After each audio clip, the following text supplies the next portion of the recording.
പ്രസംഗിച്ച് നിങ്ങളെ ഉത്ബുദ്ധരാക്കാൻ ഉദ്ദേശിച്ചല്ല വന്നിരിക്കുന്നത് കേട്ടോ. കുർളമാത്തീസ് തെറ്റിദ്ധരിക്കണ്ട. കാരണം ഉത്ബുദ്ധരാകാൻ പോകുന്നില്ല നിങ്ങളെന്ന് എനിക്ക് നല്ല ബോധ്യം. എന്നോട് ക്ഷമിക്കണം പറയും പിതാവേ. ആര് പറഞ്ഞാലും നിങ്ങൾ നന്നാകാൻ പോകുന്നില്ലെന്നും എനിക്കറിയാം. പക്ഷേ പിതാവിന് തന്നെ വിഷമമാണ് ഞാൻ പറഞ്ഞത്. സത്യം പറയണമെന്നല്ലേ പിതാക്കന്മാരെന്നെ പഠിപ്പിച്ചത്. അതുകൊണ്ടാണ് സത്യം പറയുന്നത്.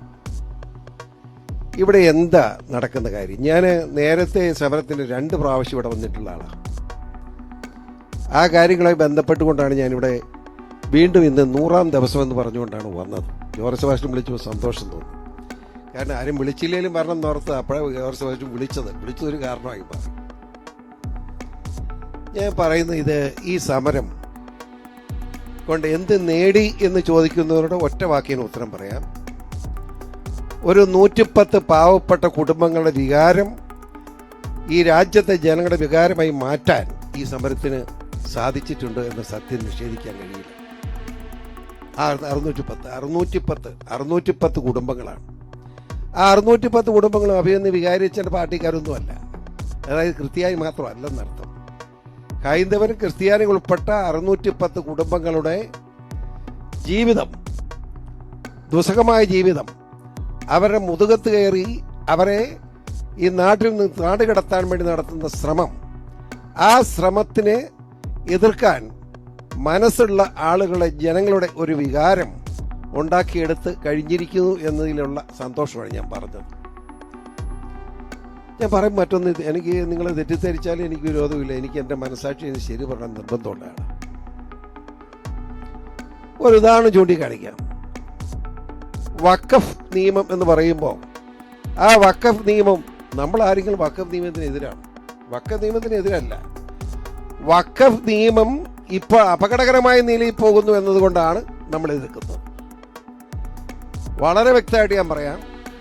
നിങ്ങൾ ഓർമ്മിക്കണം, ഇന്ന് ഈ രാജ്യത്തെ ഏറ്റവും വലിയ ഭൂ ഉടമയെന്ന് പറയുന്നത് നമ്മുടെ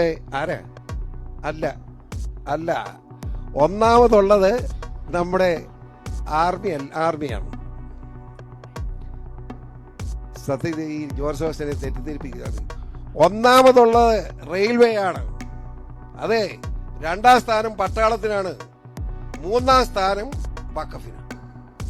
എങ്ങനെയാണ് വഖഫിന് 3ാം സ്ഥാനം വന്നത്? അത് പറയുമ്പോൾ ഇവിടെ ഇരിക്കുന്ന പലർക്കും മുഖം ചുളിയും. 3ാം സ്ഥാനത്ത് വഖഫ് വരാൻ കാരണം ഇന്ത്യ മഹാരാജ്യത്ത് സ്വാതന്ത്ര്യം പ്രാപിച്ചു കഴിഞ്ഞ് ഇന്ത്യയും പാകിസ്ഥാനും തമ്മിൽ വിഭജിക്കപ്പെട്ട് കഴിഞ്ഞപ്പോൾ ഇന്ത്യയിൽ നിന്നും പാകിസ്ഥാനിലേക്ക് ഓടിപ്പോയ ജനങ്ങളുടെ സ്ഥലം മുഴുവൻ ഇന്ത്യ ഗവൺമെന്റായിരുന്നു.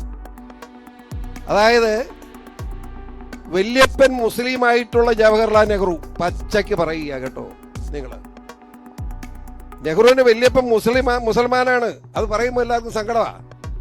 നെഹ്റു മുസൽമാനാന്ന് ഞാൻ പറഞ്ഞില്ല, എനിക്ക് സംശയം ഉണ്ടെന്നുള്ള വേറെ കാര്യം. ആ ജവഹർലാൽ നെഹ്റുവാണ് ഇന്ത്യയിൽ നിന്ന് സർക്കാരിന്റെ കയ്യിലിരുന്ന ഭൂമി മുഴുവനും കൂടി വഖഫിന് വിട്ടുകൊടുത്തത്, അറിയാമോ? അതോടുകൂടി ആ വഖഫ് മുതലാളിയായത്. ഇപ്പോഴും ആ വഖഫിന് മണിയായിട്ട് ഇറങ്ങിയിരിക്കുക. ഞാനൊരു സംശയം ചോദിച്ചു, തെറ്റിദ്ധരിക്കരുത് നിങ്ങൾ ആരും. ഞാൻ തെറ്റിദ്ധരിച്ചാൽ കുഴപ്പമില്ലെന്ന് പറഞ്ഞാൽ എൻ്റെ ആത്മാർത്ഥം കൊണ്ട് പറയുക, തെറ്റിദ്ധരിക്കരുത്. ഈ വഖഫ് ഭൂമി എന്ന് പറഞ്ഞ് ഈ രാജ്യത്ത് കുഴപ്പമുണ്ടാക്കുന്ന എന്തിനാ? ഒറ്റേണേ ഉള്ളൂ. ഇവിടെ അഭിനന്ദ പിതാക്കന്മാരിരിപ്പുണ്ട്. ഇവിടെ വന്ന് ഞാനിപ്പോൾ ഇവിടെ വന്നു, ഉടനെ മൈക്ക് എന്നെ ഒന്ന് പ്രസംഗിച്ചോളാൻ പറയും. ഞാൻ ആരാന്ന് അറിഞ്ഞിട്ട് പ്രസംഗിക്കാൻ വിളിക്കുന്നുണ്ട്. എൻ്റെ ലൈൻ എന്താണെന്ന് അറിയണ്ടേ? ആണ്ടരയുടെ കൂടെ ചമ്മൻ ചെരുപ്പൂത്തി വരുന്ന ഇവിടെ നിന്ന് പ്രസംഗിക്കാൻ നിങ്ങൾക്ക് വേണ്ടി. ഇവരൊക്കെ നിയമസഭയ്ക്കകത്ത് എന്ത് ചെയ്തു? വർത്തമാനം പറയും നിങ്ങൾ. കേരള നിയമസഭ കൂടിയപ്പോ 140 MLA ഒരുമിച്ച് കൈപൊക്കി. നമ്മുടെ ആ അസുഖമായിട്ട് കിടക്കുന്ന വീണ് പരിക്കേറ്റ MLA ഉൾപ്പെടെ. എനിക്ക് സങ്കടമുണ്ട് അവരെ വീണതിൽ, ദുഃഖമുണ്ട്. അങ്ങനെ 140 പേര് ഒരുമിച്ച് കൈപൊക്കി വഖഫ് നിയമം ഭേദഗതി ചെയ്യാൻ പാടില്ല, കേന്ദ്ര ഗവൺമെന്റ് കൊണ്ടുവന്നിരിക്കുന്ന വഖഫ് ഭേദഗതി പാടില്ല എന്ന് പറഞ്ഞ് കൈപൊക്കിയവരാണ് 140 പേരും. ആ 140 പേരും ഇവിടെ വന്ന് പ്രസംഗിക്കുമ്പോൾ നിങ്ങൾ എന്തിനത് കേൾക്കുന്നത്? എനിക്ക് മനസ്സിലായില്ല. എന്നെ വിചാരിച്ച ഏറ്റവും വലിയ കുഴപ്പക്കാരൻ. ഇത്രയും ത്യാഗം ചെയ്യുന്ന അങ്ങ്, ഇത്രയും ത്യാഗം ചെയ്ത് വേദനിക്കുന്ന അങ്ങ്, ഇവനൊക്കെ വരുമ്പോൾ മുഖം അങ്ങോട്ട് മാറ്റി മൂല കൊണ്ടുപിടിച്ച് നോക്കുക, നീ അവിടെ എന്നടാ ചെയ്തതെന്ന് അത് ചോദിക്കണ്ടേ? ചോദിക്കുകയല്ല, MLA അല്ലേ, ബഹുമാനിച്ചങ്ങ് പ്രസംഗിപ്പിച്ചേക്കുക. എൻ്റെ പൊന്നു പിതാവെ കൊടുക്കുകയായി പറയാതിരിക്കുന്ന വൃത്തി. നിങ്ങൾക്കൊക്കെ മനസ്സിൽ രാഷ്ട്രീയം ഉണ്ടാവും, എനിക്ക് വിരോധമൊന്നുമില്ല. എനിക്ക് ഞാൻ മടിയില്ല പറയാം, ഞാൻ BJP-ക്കാരനാണ്. പക്ഷേ അതിനെ പറയുന്നത് എന്താ കുഴപ്പം? ഒരു മടിയില്ല എനിക്ക്. ഞാൻ വെറുതെ BJP പോയതല്ല. ഇവിടുത്തെ ന്യൂനപക്ഷങ്ങളിൽ ഏറ്റവും വലിയ ന്യൂനപക്ഷമായ ക്രിസ്ത്യൻ സമുദായത്തിന് ഇനി രാജ്യത്തെ രക്ഷപ്പെടണമെങ്കിൽ BJP ഉള്ളൂ എന്ന് ബോധ്യപ്പെടുന്നതുകൊണ്ട് പോയതല്ല, വെറുതെ പോയൊന്നുമല്ല. എനിക്കെന്ത് ലാഭമല്ലാതെ? ഇനിയിപ്പോൾ എനിക്കെന്ത് കിട്ടാൻ? 7 പ്രാവശ്യം MLA ആവണേ, നീ എനിക്ക് എവിടെ കിട്ടാനാ? എന്ത് കിട്ടാനാ? എനിക്കൊരു പ്രശ്നമേ അല്ല. പക്ഷെ ഒരു കാര്യമുണ്ട്, എനിക്ക് സത്യം പറയാൻ നിർബന്ധമുണ്ട്. ഇവിടെ കേരള നിയമസഭയിൽ ഇങ്ങനെ പ്രസംഗിച്ചത് പോകട്ടെ, 140 എണ്ണം. സുപ്രീം കോടതിയിൽ വഖഫ് ബോർഡിന് വേണ്ടി ഹാജരാകുന്ന വക്കീലാരാ? ഒന്ന് പറഞ്ഞ്, ആരാ വക്കീൽ? നോബിളും വക്കീലാണല്ലോ, അതുകൊണ്ട് നോബിളിനോട് ചോദിച്ചു. നമ്മുടെ ആലുവ MLA ആയിരുന്ന പഴയ മന്ത്രി ഉണ്ടല്ലോ, ഇബ്രാഹിം കുഞ്ഞ്, നിങ്ങൾക്കറിയാവോ? എൻ്റെ സുഹൃത്താണ്. ആ ഇബ്രാഹിം കുഞ്ഞിന്റെ ചേട്ടന്റെ മകൻ, മനസ്സിലായോ? ഇബ്രാഹിം കുഞ്ഞിന്റെ ചേട്ടന്റെ മകനാണ് അവിടെ ഹാജരായത്. അച്ഛൻ അന്നേരം പിന്നെ ഇബ്രാഹിം കുഞ്ഞിവിടെ വന്ന് പിന്തുണ വന്നിട്ട് കാര്യം വല്ലതും ഉണ്ടോ? ആ ചേട്ടന്റെ മകനോടാ നീ ആ ചെയ്തത് തെറ്റാന്ന് പറയുന്നില്ലല്ലോ. അപ്പൊ നിങ്ങൾ പിന്നെ എന്തിനാ ഇവരൊക്കെ ഇങ്ങനെ സൂചിപ്പിക്കുന്നത് എനിക്ക് മനസ്സിലാകുന്നു. അതാണ് എന്റെ പ്രശ്നം. ഞാൻ വേറൊന്നുകൂടെ പറയാം കേട്ടോ. ജോർജ് ശ്രദ്ധിക്കാണ്ടോ? കൊണ്ടേ ക്രിസ്ത്യാനിയുടെ നേതാവെന്നല്ലേ പറയുന്നില്ല. ഞാൻ ചോദിക്കട്ടെ, ഈ വഖഫ് നിയമത്തിനെതിരെ ശബ്ദിക്കാൻ കേന്ദ്ര ഗവൺമെന്റും BJP മുമ്പോട്ട് വന്നപ്പോ ആ നീക്കം ശാശ്വതമായി തടയാൻ ശ്രമിച്ചത് അഭിമന്യ പിതാവ്, എന്നോട് ക്ഷമിക്കണം, രാഹുൽ ഗാന്ധിയാ. മനസ്സിലായില്ല? അത് കാരണം പിന്നെ വിഷമം.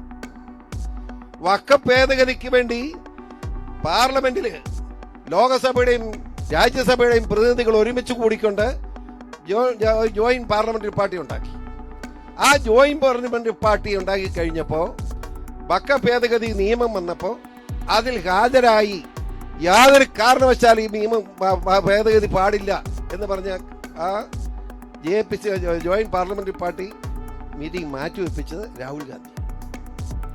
എന്നിട്ട് കോൺഗ്രസ് അനുകൂലമാണ്. നിങ്ങൾ എങ്ങനെയാ പറയുന്ന അർത്ഥം? ഞാൻ കോൺഗ്രസ് വിരുദ്ധത പറയല്ല, തെറ്റിദ്ധരിക്കണ്ട. അങ്ങനെ പാർലമെന്റിൽ പറയുകയും ജോയിന്റ് പാർലമെന്ററി പാർട്ടിയെ തകർക്കാൻ ശ്രമിക്കുകയും ഈ വഖഫ് നിയമം എന്ന മാരണത്തിൽ നിന്നും കേരളത്തിലെ ഇന്ത്യയിലെയും ജനങ്ങളെ രക്ഷിക്കാനുള്ള നീക്കത്തെ തടയുകയും ചെയ്ത കോൺഗ്രസ്സുകാരൻ ഇവിടെ വന്ന് പറയുക, ഞാൻ നിങ്ങളുടെ കൂട്ടത്തിലാണ്, നിങ്ങളെല്ലാം സന്തോഷമായിട്ട് സ്വീകരിക്കുക, മാലയിടുക. എന്നെ അർത്ഥം പലർക്കും സൂഹിക്കേണ്ട ആർക്കും ഉള്ളത് പറഞ്ഞിട്ട് പോയിട്ടുള്ള പിന്തുണ മതി എനിക്ക്. അതുകൊണ്ടാണ് അച്ഛൻ. അതുപോലെ തന്നെ വികാരിച്ചെന്ന് ചോദിക്കുന്നു, BD സതീശൻ എന്ന പ്രതിപക്ഷ നേതാവ് നിയമസഭയിൽ കൈപൊക്കിയില്ലേ?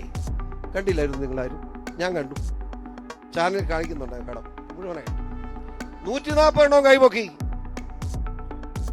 ആ MLA-മാർ ഇവിടെ വരുമ്പോൾ ഒന്ന് ചോദിക്കാൻ പറയും, എന്നാ നിങ്ങൾ കാണിക്കുന്ന മര്യാദ? ഞങ്ങളോട് ഇത് ചെയ്യാവോ? ഞങ്ങൾ 610 കുടുംബങ്ങൾ ഇവിടെ കിടക്കുന്നു, വേണമെന്ന് നരകിക്കുകയാണല്ലോ, ഒന്ന് പറയാൻ എത്ര മടി? വേറൊരു രസം അതല്ല. ഈ വഖഫ് ബോർഡ് ഇപ്പോ നിങ്ങൾക്കറിയില്ല, ഇപ്പൊ നിങ്ങൾ ഇത്രയും 10-100 പേര് ഇവിടെ ഇരിപ്പുണ്ട്. വഖഫ് നിയമം, നിലവിലിരിക്കുന്ന നിയമം അതേപടി തുടരണമെന്നും മുനമ്പം ബീച്ചിലെ സമരക്കാരെ അടിച്ചോടിക്കണമെന്നും ആവശ്യപ്പെട്ടുകൊണ്ട് പോസ്റ്റർ ഒട്ടിച്ചു തുടങ്ങിയിട്ടുണ്ട്. നിങ്ങൾ അറിഞ്ഞോ? കണ്ടായിരുന്നു? ആരാ അതിന്റെ പുറകില്? ഞാൻ ഉത്തരവാദിത്വ ബോധത്തോട് പറയുന്നു, ഈ മുനമ്പത്തെ പാവപ്പെട്ട ജനതയെ അടിച്ചോടിക്കണമെന്ന് ആവശ്യപ്പെട്ടുകൊണ്ട് സമരരംഗത്ത് വരാൻ വേണ്ടി നീക്കം നടത്തിക്കൊണ്ടിരിക്കുന്നത് ഇന്ത്യ ഗവൺമെന്റ് തീവ്രവാദ പ്രസ്ഥാനമെന്ന് പ്രഖ്യാപിച്ചിട്ടുള്ള SDP മാത്രമല്ല, ജമാഅത്തെ ഇസ്ലാമി. എന്തിനാ മടിക്കുന്ന പറയാൻ പേടി? ജമാഅത്തെ ഇസ്ലാമി മാത്രമല്ല, പോപ്പുലർ ഫ്രണ്ട് ഓഫ് ഇന്ത്യ.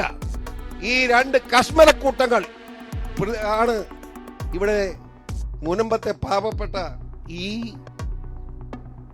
ജനതയെ അടിച്ചോടിക്കണമെന്ന് ആവശ്യപ്പെടുന്നു. ഒന്ന് ആലോചിച്ച്, അവരുടെ പോസ്റ്റ് ഇവിടെ ഒട്ടിച്ചു. ഇപ്പം നിങ്ങൾ കണ്ടെന്ന് പറഞ്ഞ് സന്തോഷം, ഇല്ലെങ്കിൽ ഞാൻ പറയുന്നത് ശരിയാണോ സംശയം.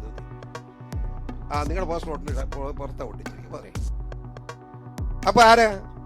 മുസ്ലിം തീവ്രവാദ സംഘടനകളെന്ന് PCOR പറയുന്നതല്ല, ഇന്ത്യ ഗവൺമെന്റ് ഔദ്യോഗികമായി പ്രഖ്യാപിച്ചതാണ്, നിരോധിച്ചതാണ്. പോപ്പുലർ ഫ്രണ്ടിനെ, ജമാഅത്തെ ഇസ്ലാമിയെ നിരോധിച്ചതാണ്.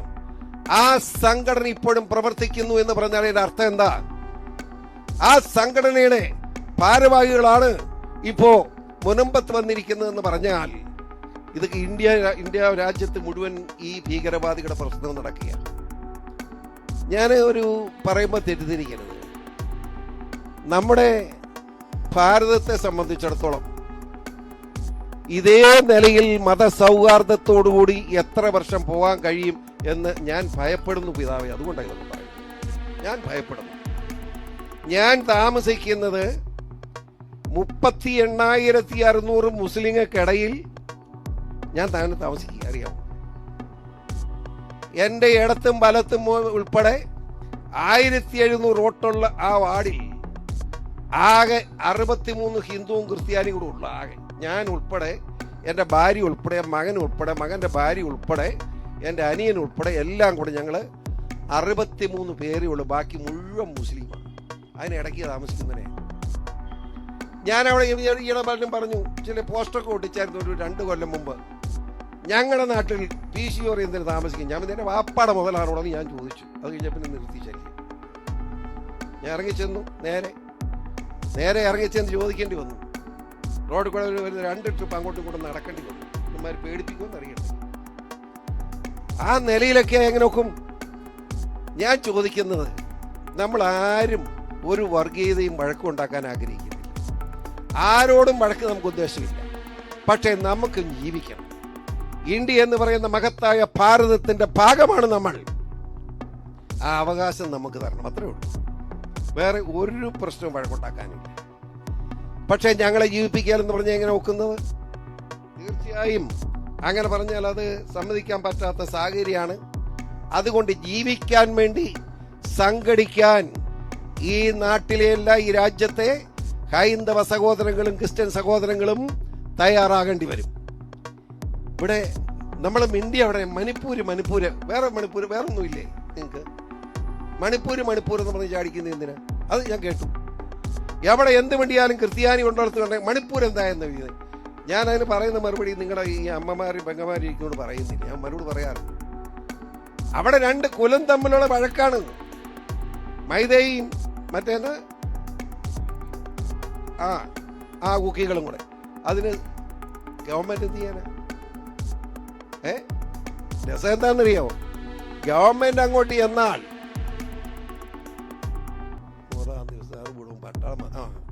അതുപോലെ കാരണന്മാർ ഇനിയും ഉണ്ടാകട്ടെ ഇവിടെ. ദൈവമേ, അതായത് മുനമ്പം ഭൂമി നിങ്ങൾ ആലോചിക്കേണ്ട ഒരു പ്രശ്നം. അത് അവിടെ ഇറക്കി വിടാൻ വേണ്ടി വരുന്നവരും ഇറങ്ങില്ല എന്ന് പറയുന്നവരും 2ആയിട്ട് തിരിയേണ്ടവരാണോ നമ്മൾ? അവിടെ സ്വാഭാവികമായി ഉണ്ടായിരിക്കുന്ന 2 കുലങ്ങൾ തമ്മിലുള്ള തർക്കം, 2 വർഗം, ഒരേ വർഗം തന്നെ ആദിവാസികളാണ്. ആ ആദിവാസികളിൽ ഒരു വിഭാഗത്തെ അനുകൂലിച്ചു എന്നാണ് ഗവൺമെന്റിനെതിരെയുള്ള പരാതി. ആ ഗവൺമെന്റും വളരെ സത്യം ചെയ്തപ്പോൾ ഞങ്ങൾ ഇല്ലെന്ന് പറഞ്ഞു. അപ്പൊ അവരോട് ചോദിക്കും, ഇന്ത്യൻ പ്രധാനമന്ത്രി അവിടെ പോകാത്തതെന്നു. അതിൽ വെടികളാൻ അയക്ക് പാട്ടുമില്ലോ. യവന്മാര് മരത്തിന് മുകളിൽ ഇരിക്കുക. ഞാൻ പോയിട്ടുണ്ട് മണിപ്പൂരിൽ, അതുകൊണ്ടാണ് പറയുന്നത്. അവിടെ നിന്ന് വരുന്ന അമ്പ് എവിടെ പിടിക്കാനാണ്? പട്ടാളത്തിന് തോക്കൊന്നും കിട്ടുകയല്ലോ, അമ്പാണ്. അവിടെ പ്രധാനമന്ത്രി നരേന്ദ്രമോദി പോയി എന്തുകൊണ്ട് അമ്പെയ്ത്ത് മേടിച്ചില്ലെന്ന് ചോദിക്കുന്നത്. ഇതിന് എന്ത് മറുപടി പറയും? ചാകാൻ നേരമില്ലാത്തതുകൊണ്ട് പോയി. പണ്ട് VS അച്യുതാനന്ദൻ ഇവിടെ നമ്മുടെ തിരുവനന്തപുരത്ത് മെഡിക്കൽ കോളേജിൽ ചികിത്സ കഴിഞ്ഞിട്ട്, VS ഒരു ഏറ്റവും നല്ല നേതാവാണ്. അദ്ദേഹം അമേരിക്കയ്ക്ക് ചികിത്സയ്ക്ക് പോയി. അദ്ദേഹം പോകുന്ന ദിവസം ഞാനും ഉണ്ടായിരുന്നു എയർപോർട്ടിൽ. അപ്പം അദ്ദേഹത്തോട് ചോദിച്ചു, അങ്ങ് തൊഴിലാളി വർഗ നേതാവെന്ന നിലയിൽ എന്തുകൊണ്ടാണ് അമേരിക്കയ്ക്ക് ചികിത്സിക്കാൻ പോകുന്നത്? പുള്ളി പറഞ്ഞു, എനിക്ക് ജീവൻ തിരിച്ചു കിട്ടിയാൽ കൊള്ളാമെന്ന് ആഗ്രഹമുണ്ട്, അതുകൊണ്ട് പോകുന്നതാണ്. അപ്പൊ ആ ശല്യത്തിൽ എന്നതുപോലെ മണിപ്പൂരിൽ അതുകൊണ്ടാണ് പ്രധാനമന്ത്രി പോകാത്തത് എന്ന് ഞാൻ ഉറച്ചു വിശ്വസിക്കുക. എനിക്ക് തോന്നുന്നു നമുക്ക് ഈ പ്രശ്നം പരിഹരിക്കാൻ ഇവിടെ ഒരു കമ്മീഷനെ വെച്ചിട്ടുണ്ട്. ആ കമ്മീഷൻ കൊണ്ട് എന്ത് ഗുണം പറ? ഞാൻ ഇവിടെ സംസാരിക്കുമ്പോൾ നിങ്ങൾ ആരും തെറ്റിദ്ധരിക്കേണ്ട, ആർക്കും എന്നോട് ചോദ്യം ചോദിക്കാം. അല്ലാതെ ഞാനെങ്ങനെ അപ്രമാദിച്ച് പറഞ്ഞു പോകുന്നു വിചാരിക്കണ്ട. ഞാൻ ചോദിക്കുന്നത് ബഹുമാനപ്പെട്ട ആ കമ്മീഷൻ എന്ത് വില? ആ കമ്മീഷൻ എന്ത് തീരുമാനിച്ചാലും കേന്ദ്ര ഗവൺമെന്റ് കൊണ്ടുവന്നിരിക്കുന്ന വഖഫ് ഭേദഗതി നിയമം പാസ്സാകാത്തിടത്തോളം കാലം അതിന് എന്ത് വില കിട്ടും? പറ. ഇവിടെ വക്കീലന്മാരുണ്ടല്ലോ, പറഞ്ഞു തർക്കത്തിന് തയ്യാറായ. എന്ത് നിയമം ഉണ്ടാക്കിയാലും ആര് നിയമം ഉണ്ടാക്കിയാലും നിലനിൽക്കില്ല. കേന്ദ്ര ആക്ട് കിടക്കുകയാണ് വഖഫിന്റെ. ആ ആക്ടിന് വിരുദ്ധമായി നിയമം ഉണ്ടാക്കാൻ നമുക്ക് അധികാരമില്ല. സെൻട്രൽ ആക്ടാണിത്, സ്റ്റേറ്റ് ആക്ട് ഉണ്ടാക്കാൻ പറ്റില്ല. ആ നിലയ്ക്ക് പിന്നെ എന്തിനാണ് ഈ കമ്മീഷനെ വെച്ചിരിക്കുന്നത്? നിങ്ങളെ കണ്ണിൽ പൊടിയിടാൻ വേണ്ടി, ഇവിടെ സമരം ചെയ്യുന്ന പാവങ്ങളെ പൊട്ടനാക്കാൻ വേണ്ടിയാണ് ആ കമ്മീഷൻ. ആ കമ്മീഷൻ ഒരു നിങ്ങളെങ്ങനെ ആരെങ്കിലും കാര്യമായിരുന്നോ? എന്തിനു പോയി? ഒരു കാര്യമില്ല. പോയതിന് കുട്ടമൊന്നുമില്ല. പോയാൽ ഒന്നും ചെയ്യാനില്ല കമ്മീഷൻ. കാരണം എന്താന്ന് ചോദിച്ചാൽ ആ കമ്മീഷൻ എന്തെഴുതിയാലും അത് പ്രാബല്യത്തിലാകണമെങ്കിൽ ഈ വഖഫ് ഭേദഗതി ബില്ല് പാസ്സായെങ്കിൽ മാത്രമേ നടക്കുകയുള്ളൂ. അതുകൊണ്ടാണ് ഞാൻ പറഞ്ഞത്. മറ്റൊന്നും തെറ്റിദ്ധരിക്കും. നിങ്ങൾ ഏത് മേഖലയിൽ പോയി നിങ്ങളുടെ ആവശ്യങ്ങൾ പറയുന്നതിനോട് ഞാൻ എതിരല്ല. അതൊക്കെ നല്ല കാര്യം, എല്ലാ സമ്മർദ്ദവും ചെലുത്തണം. പക്ഷേ ഫലമില്ലാത്ത സമ്മർദ്ദത്തിന് വേണ്ടി ബുദ്ധിമുട്ടുണ്ട എന്നുള്ള അഭിപ്രായം ഞാൻ പറഞ്ഞെന്നുള്ളൂ. അപ്പോൾ ഇന്ന് പിതാക്കന്മാരൊക്കെ ഇവിടെ സംസാരിച്ച് കാണുമെന്ന് ഞാൻ കരുതുന്നു.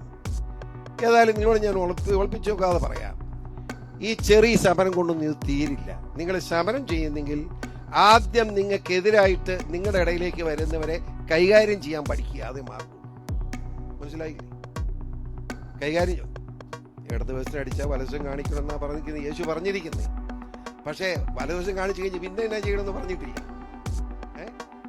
പിന്നെ എന്ത് ചെയ്യണമെന്ന് പറഞ്ഞിട്ടില്ല യേശുദേവൻ. അതുകൊണ്ട് പേടിക്കുമെന്നും അല്ല. അങ്ങനെ ഉണ്ടെങ്കിൽ നമ്മളത് കാണണ്ട. കാരണം നിയമസഭയിൽ പോയി നിങ്ങളെ കൊല്ലാനുള്ള പാർക്കുന്ന കൈ പോക്കുക, ഇവിടെ വന്ന് ശില്പിച്ച് വർത്താനം പറയും. അതെനിക്കറിയില്ല. അതുകൊണ്ടാണ് ഞാനിത് പറയുന്നത്.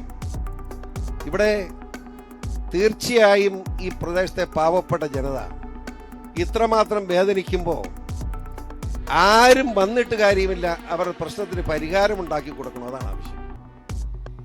പ്രത്യേകിച്ച് നിരോധിത സംഘടന, ഇന്ത്യ രാജ്യത്ത് ഭീകരവാദികളുടെ സംഘടനയാണെന്ന് പറഞ്ഞ് നിരോധിച്ചിട്ടുള്ള സംഘടനകളുടെ നേതൃത്വത്തിൽ ഈ പാവപ്പെട്ട മുനമ്പൻ ജനതയെ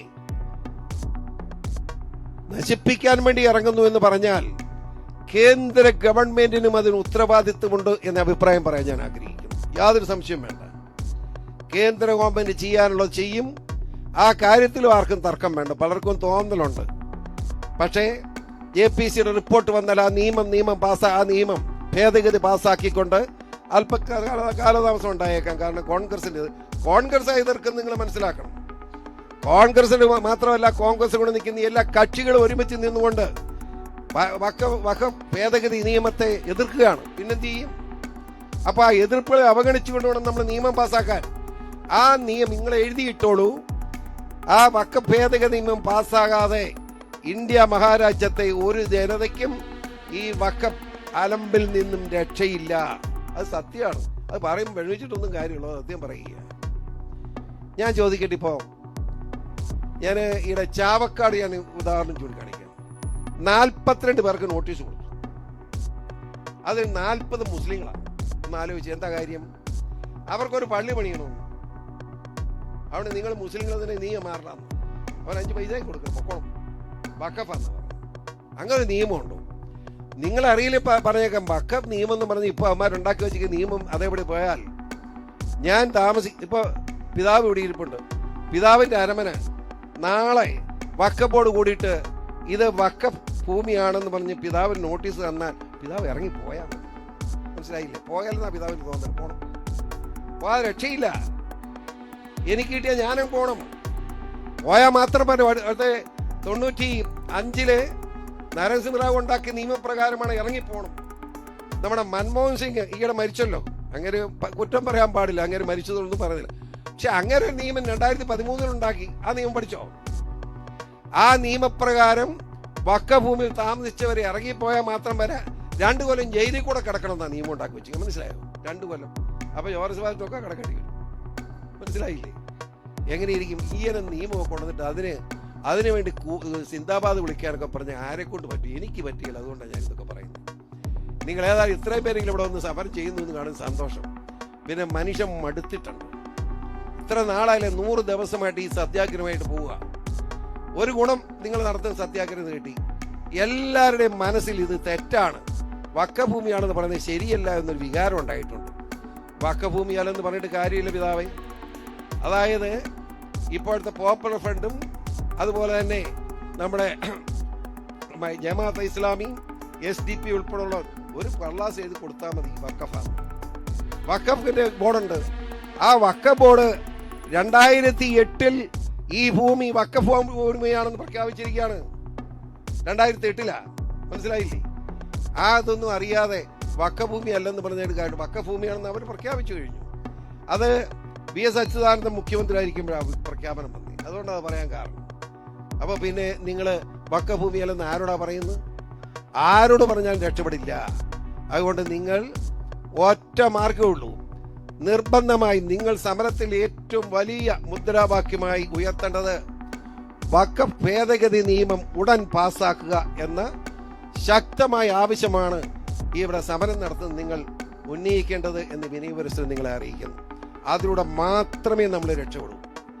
ആ നിയമം ഉണ്ടായില്ലെങ്കിൽ ഇവിടെ മുഖ്യമന്ത്രി പറഞ്ഞു നിങ്ങളുടെ ഭൂമി എടുത്തോളാൻ പറഞ്ഞു. അങ്ങനെ പറയാം, അങ്ങനെ തന്നെ അവകാശം ചോദിച്ചാൽ പോയോ? കോടതിയില്ല ഇവിടെ. ആകെ ഹൈക്കോടതിയിൽ നിന്നൊരു വിധി വന്നിട്ടുണ്ട്, ഇത് വഖഫല്ല എന്ന്, ഒരു വിധി മാത്രം.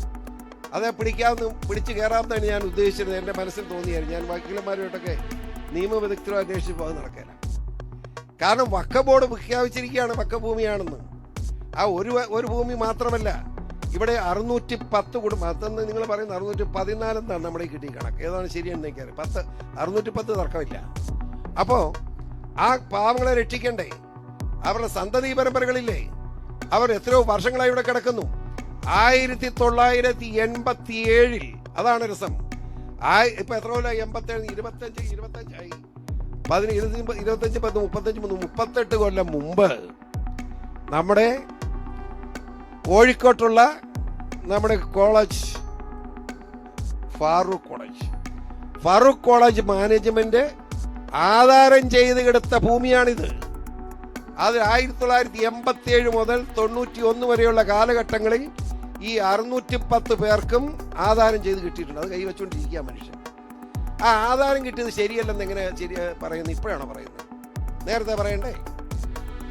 അപ്പൊ ആധാരം കിട്ടിയിട്ടും ആ ആധാരം കൈവച്ചുകൊണ്ടിരിക്കും എന്ന് മാത്രമോ? 2008 ഇവിടുത്തെ കേരള വഖഫ് ബോർഡിന്റെ തീരുമാനപ്രകാരം ടാക്സ് മേടിക്കണ്ട എന്ന് കളക്ടറും ADM ഒക്കെ തീരുമാനിച്ചു, ബില്ല് ഓഫീസ് തീരുമാനിച്ചു. അങ്ങനെയാണ് കുഴപ്പമുണ്ടായത് ഇവിടെ. അപ്പോ അത് നിസാർ കമ്മീഷൻ, നിസാറിന് പഴയ PG ചെയർമാനായിരുന്നവനാ. അവൻ തന്നെ ഒരു പോപ്പുലർ ഫ്രണ്ടുകാരനാണ്, ഞാൻ പലപ്പോഴും പറയുന്നത്. അതായത് അപ്പൊ ആ കമ്മിറ്റിയാണ് പറഞ്ഞത് ഇത് വഖഫാണ്. അപ്പൊ അത് കേസ് നടത്തിയ രക്ഷപ്പെടുവല്ലെങ്കിൽ, കേസ് നടത്തിയാലും ഇപ്പോഴിരിക്കുന്ന പാർലമെന്റ് മുമ്പിൽ ഇരിക്കുന്ന ഭേദഗതി നിയമം പാസ്സായില്ലെങ്കിൽ, നിലവിലുള്ള വഖഫ് നിയമം അനുസരിച്ചാണെങ്കിൽ യാതൊരു സംശയമില്ല, ഒരു കേസും നമ്മൾ ജയിക്കില്ല. അതുകൊണ്ട് വഖഫ് ഭേദഗതി നിയമം ഉടൻ പാസ്സാക്കണമെന്ന നിർദ്ദേശവുമായി അതിനുള്ള മുദ്രാവാക്യവുമായി നല്ലവരായി നിങ്ങൾ ആദ്യം മുതലേ ഇറങ്ങിത്തിരിക്കണം എന്ന അഭിപ്രായം വീണ്ടും ഞാൻ സൂചിപ്പിക്കുകയാണ്. തീർച്ചയായും ഭൂസംരക്ഷണ സമിതിയുടെ പേരിലാണ് 100ാം ദിവസത്തെ ഈ സമരം നടക്കുന്നത്. ഈ ജനതയുടെ വേദനയിൽ ഞാനും പങ്കുചേരുന്നു. എനിക്ക് എന്ത് ചെയ്യാൻ കഴിയുമോ അത് മുഴുവൻ ചെയ്യും. നിങ്ങളെ പേടിക്കേണ്ട, എനിക്ക് ചെയ്യാൻ ഒത്തിരിയുണ്ട്, അത് മുഴുവൻ ഞാൻ ചെയ്തോളാം, പേടിക്കേണ്ട, യാതൊരു സംശയമില്ല. വെറുതെ വിടുന്ന പ്രശ്നമില്ല ഇത്. ഇതല്ല ഏതെങ്കിലും ഒരുത്തം വന്നങ്ങ് കയ്യേറി പാവപ്പെട്ട ജനതയെല്ലാം കൂടെ തോപ്പിച്ച് കളയാന്ന് വെച്ചാൽ അത് നടക്കുകയില്ല. ഞങ്ങളുടെ അഭിനന്ദ പിതാക്കന്മാർ മുഴുവനുണ്ട്, വൈദികർ മുഴുവനുണ്ട്, അവരുടെ പ്രാർത്ഥനയുണ്ട്. ആ പ്രാർത്ഥനയ്ക്കൊക്കെ ഗുണം കിട്ടില്ല എന്ന് ആരും വിചാരിക്കേണ്ട. പിന്നെ അഭിനന്ദ പിതാക്കന്മാരും വൈദികരോടും എനിക്കുള്ള ഏക അപേക്ഷ, ഇതുപോലെ ഈ പാവപ്പെട്ട ക്രിസ്ത്യൻ വിഭാഗത്തിൽപ്പെട്ടവരെ ഉൾപ്പെടെ ഉപദ്രവിക്കുന്ന ഈ മാന്യന്മാരൊക്കെ നിങ്ങളുടെ അടുത്ത് വരുമ്പം, എടാ മക്കളെ നിങ്ങൾ ചെയ്യുന്നത് തെറ്റാണ് എന്നൊന്ന് പറയണം. പിതാക്കന്മാർ പറയുകയില്ല, അതായിരിക്കും സങ്കടം. അത് കുറ്റം പറയുന്നില്ല, നിങ്ങളൊക്കെ പരിശുദ്ധരായ ആളുകളാണ്, ആരോടും പണങ്ങുന്ന ഇഷ്ടമില്ലാത്തതുകൊണ്ട് പറയാത്തത് അല്ല പിതാവ്. പഴങ്ക അല്ലേ? സ്നേഹിക്കണം. പക്ഷെ എനിക്കതിന് സൗകര്യമില്ല. പിതാവിനത് പറ്റും, എനിക്കത് പറ്റുകയില്ല എന്ന് പറഞ്ഞാൽ പിതാവിനൊക്കെ പിതാവിനെ സംബന്ധിച്ചിടത്തോളം അതിനൊക്കെ മറുപടി പറയാൻ പോയാൽ എന്തൊരു പ്രശ്നമാണ്. സ്വാഭാവികമായിട്ട് സഭയെ കൊണ്ടുപോകുമ്പോൾ ഈ സഭയിൽ എല്ലാ പാർട്ടിക്കാരും ഉള്ളതാണ്. പക്ഷേ നമുക്ക് ജീവിക്കണം എന്ന് ആലോചിക്കണം. അങ്ങനെ ജീവിക്കണമെങ്കിൽ ക്രിസ്ത്യാനിയെ സംബന്ധിച്ചിടത്തോളം ഇനി ഹിന്ദുക്കൾ കൊടുത്ത് കൂടിയ മാർക്കുള്ളൂ. നമ്മൾ ക്ഷേത്രത്തിൽ പോയി പൊട്ടുകൊടുന്നില്ല. പക്ഷേ അവരുടെ സഹായം കിട്ടാതെ മുന്നോട്ട് പോകാൻ കഴിയാത്ത സാഹചര്യമാണ് ഈ കേരളത്തിലുള്ളത്. ഇല്ലെങ്കിൽ അപകടം ഉണ്ടാവും. എനിക്ക് അറിയാവുന്ന എല്ലാ കാര്യങ്ങളും ഇതുപോലെ പൊതുയോഗത്തിൽ പറയാൻ പാടില്ലാത്തതുകൊണ്ടാണ് ഞാൻ പറയാത്തത്. ഈ കഴിഞ്ഞ ഡിസംബറിൽ വർഗീയ കലാപത്തിന് ആഹ്വാനം ചെയ്തവരാണിവർ. ഞാൻ ഭയപ്പെട്ടിരുന്നതാണ്. അറിയിക്കേണ്ടടത്തൊക്കെ ഞാൻ അറിയിച്ചിരുന്നു. കേന്ദ്ര ഗവൺമെന്റ് ഉൾപ്പെടെ ശക്തമായ നിലപാട് നിങ്ങൾ ആരും അറിഞ്ഞില്ല. പല മാന്യന്മാരെയും ചുമന്നുകൊണ്ട് പോയി NIA. അതുകൊണ്ട് മാത്രമാണ് ഈ ഡിസംബർ മാസത്തിൽ വർഗീയ സംഘടന ഉണ്ടായിരുന്നു. അതാ ഞാൻ പറഞ്ഞത്. അവർക്ക് 1 നമ്പർ ശത്രുവായി ഈ ക്രിസ്ത്യാനിയാണ്, പിന്നെയുള്ളൂ ഹിന്ദു. പക്ഷെ ഹിന്ദുക്കളുടെ ശക്തിയുടെ മുമ്പിലാണ് പിടിച്ചു നിൽക്കുന്നത്. എനിക്കറിയാം, എന്നെ ആക്രമിക്കാൻ 12,000 പേര് വന്നതല്ലേ. ഒറ്റ പ്രകടനം RSS. പിന്നെ ചല്ലി എന്തൊരു സുഖാന്തരം. ഒറ്റ പ്രകടനം, ഒരു റൂട്ട് മാർച്ച്. 400ഓളം RSസുകാർ വന്ന് ഒരു റൂട്ട് മാർച്ച് വീടിന്റെ വാതൊക്കെ നീരാറ്റുപേട്ട കൂടെ നടത്തി. ദൈവം തമ്പുരാന്റെ കാര്യം. അത് കഴിഞ്ഞപ്പോൾ ഇതുവരെ ആരും എന്നെ ആക്രമിക്കാൻ വന്നിട്ടില്ല. അപ്പൊ അർത്ഥം മനസ്സിലായല്ലോ. എന്തിനാ അഭിനന്ദ വെള്ളറിയാട് പിതാവ്, പാലാപിതാവ് എന്നാ വിളിച്ചു വെക്കുന്നു? പാലാപിതാവ് സഭയിൽ എന്താ കൊറങ്ങാട്? നിങ്ങളൊന്ന് ആലോചിച്ച്, കൊറങ്ങാട് പള്ളിയിൽ പ്രസംഗിച്ചപ്പോ പിതാവ് പറഞ്ഞ എന്താണെന്നറിയോ? പള്ളിക്കകത്ത മക്കളെ, നിങ്ങൾ ലവ് ജിഹാദിനും നാർക്കോട്ട് ജിഹാദിലും ഇടപെടരുത്, അതിൽ വഴിപ്പെടരുത്. തെറ്റാണോ പിതാവ് പറഞ്ഞത്? അത് പറയേണ്ട ഒരു പിതാവിന്റെ കടമയല്ലേ? പിള്ളേരോടാ പറഞ്ഞത്.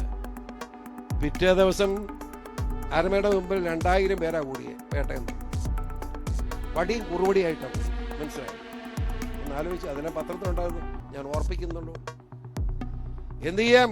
ഞാനും അവിടെ ചെന്ന് ചാടേണ്ടി വന്നു. പോകാൻ പറ്റുമോ? ഓടാൻ പറ്റുമോ? ചെന്ന് ചാടിപ്പോയില്ലേ? പുറകോട്ട് പോയാൽ നാണക്കേട്, മുന്നോട്ട് പോയാൽ ചാവൂന്ന് ഉറപ്പ്. എന്ത് പാട്ടെ, ചത്താലും വേണ്ടിലും ഇങ്ങനെ അവിടെ നിന്നു. ദൈവത്തിന്റെ അനുഗ്രഹം കൊണ്ടൊരു 10 മിനിറ്റ് കഴിഞ്ഞപ്പം ഒരു 300ഓളം RSസുകാർ ടിന്ന് വന്ന് ചാടിയങ്ങ് ഇറങ്ങി. പിന്നെ ഇവന് ഒന്നിനെയും കണ്ടില്ല. അങ്ങനെ അന്ന് രക്ഷപ്പെട്ടത്. അത് കഴിഞ്ഞ് പിതാവിൻ്റെ ഞാൻ അരമന കയറി പിതാവുമായിട്ട് വളരെ വിശദമായിട്ട് സംസാരിക്കുകയും ചെയ്തു. ഒന്ന് ആലോചിച്ച്, അരമനയ്ക്കൊരു കല്ലെറിയാൻ വന്നു. ഏതാറ്റം വരെ എത്തി ഇവനൊക്കെ എന്നുള്ളതിനാണ് തെളിവാ ചൂണ്ടിക്കാണിച്ചത്. അപ്പോൾ ഈ കാര്യത്തിലൊക്കെ നമുക്കൊരു ഉത്തരവാദിത്വം വേണം. അങ്ങനെ തോറ്റുകൊടുക്കാൻ പറ്റുകയില്ല. ദൈവം തമ്പുരാൻ ആരോഗ്യം തന്നിരിക്കുന്നത് എനിക്ക് വേണ്ടി മാത്രമാണെന്ന് ഞാൻ ചിന്തിക്കുന്നത്. എൻ്റെ സഹചരങ്ങളെയും സഹോദരങ്ങളെയും സംരക്ഷിക്കാനുള്ള ബാധ്യതയും കൂടിയാണ് എനിക്ക് ആരോഗ്യം തന്നിരിക്കുന്നത്. ആ ആരോഗ്യം വിനിയോഗിക്കാനുള്ള ബാധ്യത നമുക്കെല്ലാം ഉണ്ട് എന്നും കൂടി ഞാൻ ചൂണ്ടിക്കാണിക്കും. ഞാൻ മറ്റു വിശദാംശത്തേക്ക് കടക്കുന്നില്ല. ഏതായാലും ജീവിക്കാൻ വേണ്ടിയുള്ളൊരു പോരാട്ടം കേരളത്തിലെ അല്ലെങ്കിൽ ഇന്ത്യയിലെ ജനങ്ങൾക്ക് മാതൃകയായി കാണിച്ചു തന്ന ഈ ഭൂസംരക്ഷണ സമിതി മുൻപത്തെ പ്രത്യേകമായി ഞാൻ അഭിനന്ദിക്കുന്നു. നിങ്ങൾ ഈ സമരം നടത്തിയത് കൊണ്ടാണ് ജനങ്ങൾ മുഴുവൻ ഇത് പഠിച്ചത്, ജനങ്ങൾ മുഴുവൻ പഠിച്ചുകൊണ്ടിരിക്കുന്നത്. തീർച്ചയായും ആ പഠനത്തിൻ്റെ അടിസ്ഥാനത്തിലുള്ള തീരുമാനങ്ങളൊക്കെ ഉണ്ടാവും. ആ തീരുമാനം ഉണ്ടാകാൻ വേണ്ടിയുള്ള പോരാട്ടം തന്നെ തുടരും. ഇതുകൊണ്ട് നിർത്തരുതെന്ന് ഞാൻ പറഞ്ഞല്ലോ. അതുകൊണ്ട് നമ്മുടെ ക്രിസ്ത്യാനിക്കൊരു തോന്നലുണ്ട്, ഈ കോൺഗ്രസ് രക്ഷിക്കുന്നു. കോൺഗ്രസ് രക്ഷിക്കല, പേടിക്കണ്ട. കോൺഗ്രസ് രക്ഷിക്കല എന്ന് ഉറപ്പാ. അങ്ങനെ ചിരിക്കുന്ന കോൺഗ്രസ് ഇവിടെ ഒന്ന് പറയട്ടെ. ഇപ്പൊ രാഷ്ട്രീയം നിർത്തിയേക്കാൻ കോൺഗ്രസ് പാർട്ടി യാതൊരു കാരണവശാലും വഖഫ് ഭേദഗതി നിയമത്തെ എതിർക്കില്ല എന്ന് ഇപ്പൊ വന്ന് പറഞ്ഞു. ഞാൻ എന്റെ രാഷ്ട്രീയം നിർത്തുന്നത് മതിയോ? ആരെവിടെ അറിയിച്ചു ചെയ്യട്ടെ. ആ ജോയിന്റ് പാർലമെന്റ് കമ്മിറ്റിയെ പരുവാക്കി വെച്ചിരിക്കുകന്മാർ കോൺഗ്രസ്. എങ്ങനെ മുന്നോട്ട് പോകും? എന്നാലും യാതൊരു സംശയമില്ല, കേന്ദ്ര ഗവൺമെന്റ് പ്രധാനമന്ത്രിയായി രാജ്യത്തെ പ്രധാനമന്ത്രി എന്ന നിലയിൽ മാത്രമല്ല ലോകത്തിന്റെ നേതാവായി മധ്യസ്ഥരായി മാറിയിരിക്കുന്ന ആളാണ് നമ്മുടെ പ്രധാനമന്ത്രി. അതുകൊണ്ട് ആ പ്രധാനമന്ത്രി പറഞ്ഞ വാക്കാണെങ്കിൽ യാതൊരു ഈ മാരണമായ നിയമത്തിൽ നിന്ന് വേദനിക്കുന്ന മുഴുവൻ പേരെയും സംരക്ഷിക്കും എന്ന് ഉറപ്പ് നൽകിക്കൊണ്ട് എൻ്റെ എളിയ വാക്കുകൾ കേൾക്കുവാൻ ശ്രമം പിടിപ്പിച്ച എല്ലാ നല്ലവരെ ആളുകളോടും എൻ്റെ നന്ദി അറിയിക്കുന്നു. ഇവിടെ എത്തിയിരിക്കുന്ന നിങ്ങൾ ക്രിസ്ത്യൻ ഫോറം ഇല്ലേ, ആക്സ് എല്ലാ അമ്മമാരെയും സഹോദരന്മാരെയും ഒക്കെ പ്രത്യേകമായി നന്ദി രേഖപ്പെടുത്തിക്കൊണ്ട് അത്യഭിവന്ദരായ 2 പിതാക്കന്മാരിവിടെ. പിതാക്കന്മാർ എൻ്റെ വികാരം കൂടി ഒന്ന് ഉൾക്കൊള്ളണമെന്ന് മാത്രം അഭ്യർത്ഥിച്ചുകൊണ്ട് ന്യായമല്ല പിതാവ് ശരിയാണല്ലോ. ആ, ഞാൻ എൻ്റെ എളിയ വാക്കുകൾ ഉപസംഹരിക്കുന്നു. ഇപ്പോഴും ഞാൻ ഒരു കാര്യം പറഞ്ഞു, ആർക്കെങ്കിലും ഞാൻ പറഞ്ഞല്ലോ അഭിപ്രായ വ്യത്യാസം എന്തെങ്കിലും ഉണ്ടെങ്കിൽ ഞാൻ സംശയമായിട്ട് ചോദിച്ചാൽ മൈക്ക് ഇപ്പം തരാം, ഉത്തരം പറയാൻ ഞാൻ തയ്യാറാണ്. അല്ലാതെ ഞാൻ ഓടി വിളിക്കുന്ന പ്രശ്നമൊന്നുമില്ല. ഞാൻ പറഞ്ഞത് മുഴുവൻ സത്യസന്ധമായ കാര്യങ്ങളാണ്, 100% ബോധ്യത്തോട് പറഞ്ഞ കാര്യങ്ങളാണ് എന്ന് മാത്രം സൂചിപ്പിക്കുന്നു. നന്ദി.